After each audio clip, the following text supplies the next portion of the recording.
बाराबंकी में कोरोना विस्फोट हो गया है। 24 घंटे में 312 नए संक्रमित मरीज मिले हैं। जिले में कुल 1088 एक्टिव केस आए हैं। कुल कोरोना संक्रमित मरीजों की संख्या 9236 पहुंच गई है। तो बाराबंकी में भी कोरोना बेकाबू हो रहा है। कुछ ऐसे जिले हैं जहां पर तेजी से कोरोना की रफ्तार बढ़ रही है, उसमें से बाराबंकी भी शामिल हो गया है। बीते 24 घंटे में 312 नए संक्रमित मरीज मिले हैं और जिले में कुल 1088 एक्टिव केस मिले हैं। कुल कोरोना संक्रमित मरीजों की संख्या 9236 हो गई है।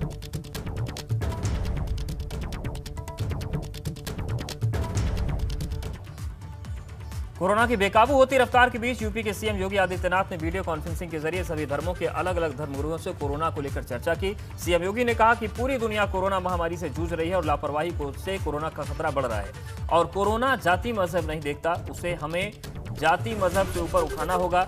वहीं सीएम ने धर्मगुरुओं से अपील की कि मनुष्य के जीवन को प्राथमिकता दी जाए। अगर कोरोना के संक्रमण को रोकना है तो सख्ती से इसका पालन करना होगा। आप सबके सुझाव का संज्ञान लिया जाएगा।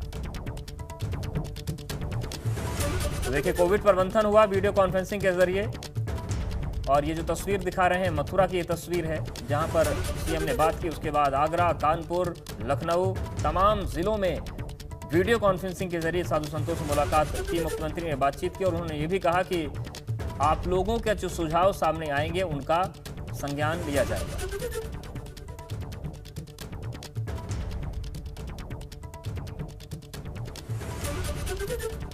पूरी दुनिया कोरोना महामारी से जूझ रही है और मुख्यमंत्री ने साधु संतों के साथ मीटिंग में कहा कि मानव के जीवन को प्राथमिकता दी जाए और उन्होंने ये भी कहा कि आप लोगों की तरफ से जो सुझाव आएंगे उनका संज्ञान लिया जाएगा, उन पर कार्रवाई होगी।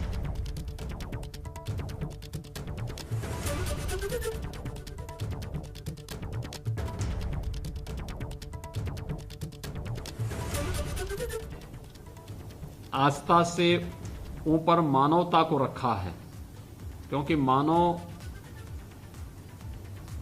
आस्था जो है मानव के लिए बना है, न कि मानव आस्था के लिए। स्वाभाविक रूप से आज ये मानवता को बचाने की सबसे बड़ी जद्दोजहद है प्रदेश की, देश की और दुनिया की। तो इस पूरी लड़ाई में हमें जाति, मत, मजहब, क्षेत्र, भाषा से ऊपर उठ करके देश की इस लड़ाई में, मानवता की इस लड़ाई में एकजुट होकर के लड़ना पड़ेगा। ये क्या मानक होने चाहिए? अभी हम लॉकडाउन की तरफ नहीं जा रहे हैं। हम लोगों ने नाइट कर्फ्यू लगाया है और लॉकडाउन की तरफ जाने की आवश्यकता भी नहीं होनी चाहिए, क्योंकि हमें मानवता की जीवन को भी बचाना है और उनकी जीविका को भी बचाना है। जीवन और जीविका को बचाने के इस क्रम में जो सबसे अच्छे विकल्प हो सकते हैं उन्हीं में राज्य सरकार ने ये व्यवस्था तैयार की है। कोरोना संकट के बीच पंचायत चुनाव को लेकर सांसद कौशल किशोर का बयान सामने आया है। 1 महीने के लिए पंचायत चुनाव टाले जाएं, ये उन्होंने कहा। चुनाव नहीं टाले गए तो ज्यादा जनहानि की आशंका है। कोरोना काल में हर किसी की जान खतरे में है, जान बचाना जरूरी है। और उन्होंने ये भी कहा कि चुनाव कराना जरूरी नहीं है। मोहनलालगंज से भाजपा सांसद हैं कौशल किशोर। सांसद ने ट्वीट में लिखा कि स्मशान घाटों पर लाशों के ढेर लगे हुए हैं। अब पार्टी के ही सांसद कौशल किशोर ने भी लखनऊ की बिगड़ती स्थिति को लेकर ट्वीट किया है। तो इससे पहले कानून मंत्री ब्रजेश पाठक ने शिकायत की थी अधिकारियों की और अब सांसद कौशल किशोर ने भी ट्वीट करके कहा है कि चुनाव जरूरी नहीं है, इंसान की जान बचाना जरूरी है। और देखिए ट्वीट में उन्होंने क्या लिखा। निर्वाचन आयोग से मेरी अपील है कि लखनऊ में कोविड कंट्रोल से बाहर है। लखनऊ में कई हजार परिवार कोरोना की चपेट में बुरी तरीके से बर्बाद हो रहे हैं। स्मशान घाटों पर लाशों के ढेर लगे हुए हैं। आगे सांसद लिखते हैं कि चुनाव जरूरी नहीं है लेकिन लोगों की जान बचाना जरूरी है।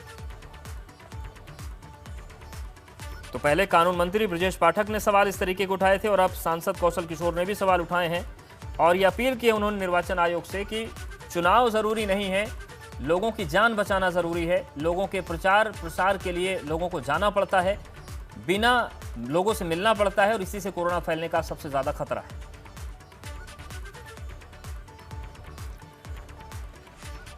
तो दरअसल लखनऊ में कोरोना से जिस तरीके से हालात बदतर हो चुके हैं, यूपी के कानून मंत्री ब्रजेश पाठक ने अपर मुख्य सचिव स्वास्थ्य और प्रमुख चिकित्सा शिक्षा को चिट्ठी लिखी उन्होंने लखनऊ में स्वास्थ्य सेवाओं की हालत पर चिंता जताते हुए कहा कि अस्पतालों में बेड नहीं है और लोगों को समय पर एम्बुलेंस नहीं मिल पा रही है।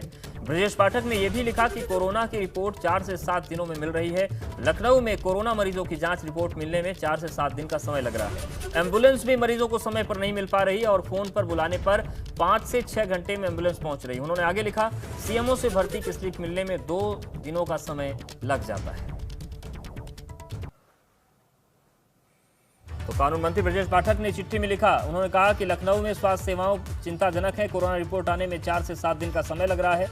एम्बुलेंस आने में 5 से 6 घंटे का वक्त लगता है। आगे उन्होंने लिखा, हम मरीजों के इलाज नहीं दे पा रहे हैं। बड़ी गंभीर बातें ब्रजेश पाठक ने बोली है और उन्होंने बोला कि प्रदेश में राजधानी में यह हालात हैं तो बाकी जिलों में आखिर क्या स्थिति होगी। लखनऊ में पुलिस से एक युवक भिड़ गया। नाइट कर्फ्यू में बिना मास्क के घूम रहा था। पुलिस ने रोका, उसके बाद वो खुला चैलेंज देखकर धमकी देने लगा। चालान काटने पर सिरफिरा शख्स भड़क गया। शख्स को अपने साथ हजरतगंज थाने की पुलिस ले गई। वो भी बहुत गुंडा और हाथ मोबाइल से मार रहा ना सर, हाथ मेरा भी चल जाएगा। इधर जान लीजिए, वर्दी में नहीं कर रहा हूँ, हाथ सब चल जाएगा मेरा। अरे नहीं, बहुत ज्यादा। अरे उल्टी सबकी गाड़ी है, बीजे नंबर आ रही है, सरकारी नहीं काटी तब नहीं हुआ, तब नहीं, तब नहीं हुआ, बीजे नंबर आ रही है। मेरी गाड़ी प्राइवेट है, काट देगी चालान। गाड़ी बुला यार,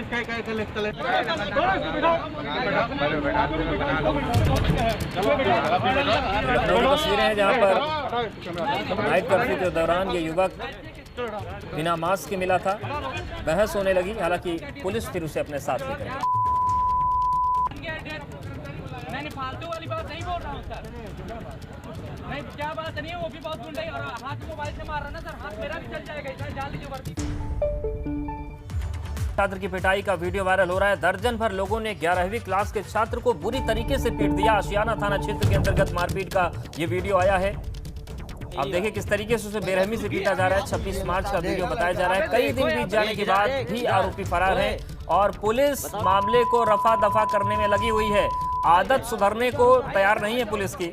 लखनऊ की तस्वीर है जहां पर छात्र की पिटाई का वीडियो वायरल हो रहा है। दर्जन भर लोगों ने 11वीं क्लास के छात्र को बुरी तरीके से पीट दिया। आशियाना क्षेत्र का ही पूरा मामला है, लेकिन पुलिस मामला रफा दफा करने की कोशिश में लगी हुई। देखो इधर देख, इधर ओए बताओ। रुक जा भाई, अच्छा हट जाओ। ये ले, छू पैर छू, छू दोबारा। हैं क्या करेगा? मेरी कुछ नहीं करेंगे। अब सबने मार लिया ना, अब मेरी बारी। चुकी है अभी। अब हुई है, देख। अबे देखो यहाँ पे, इधर देख।